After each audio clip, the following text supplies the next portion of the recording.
মারি কাটতে জানি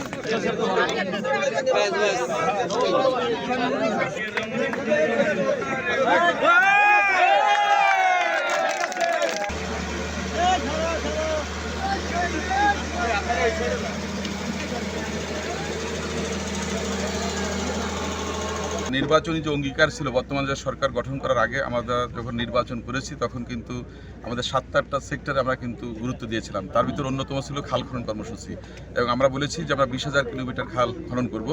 এটা একটা হিসাব কিতাব করেই কিন্তু বলা হয়েছে। সেক্ষেত্রে রেকর্ডে যত খাল আছে আমরা ইনশাল্লাহ চেষ্টা করব আস্তে আস্তে ধারাবাহিকভাবে উন্মুক্ত করার জন্য।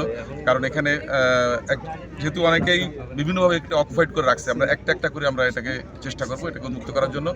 আর এই এলাকার প্রাণ প্রকৃতি রক্ষা করতে হলে, নদীকে রক্ষা করতে হলে, বা সুন্দরবনের যে আমাদের যে জীববৈচিত্র্যগুলো রক্ষা করতে হলে এটার পানির অবাধ প্রবাহ নিশ্চিত করতে হবে আমাদেরকে।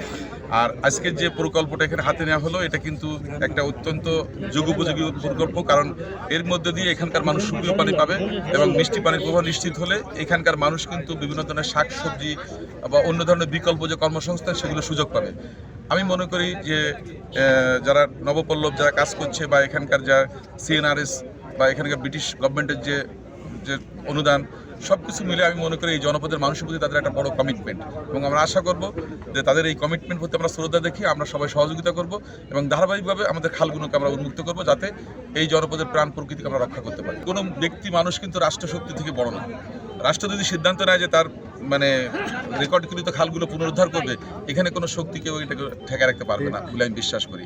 কারণ আমরা প্রথমেই ঘোষণা দিয়েছে আমরা খাল খনন করব, আমরা গাছ লাগাবো, আমাদের অনেকগুলো পরিকল্পনা আছে এদেশের মানুষের যে প্রত্যাশা সেটা পূরণ করার জন্য, এখানকার সাধারণ মানুষের ভাগ্য উন্নয়ন করার জন্য।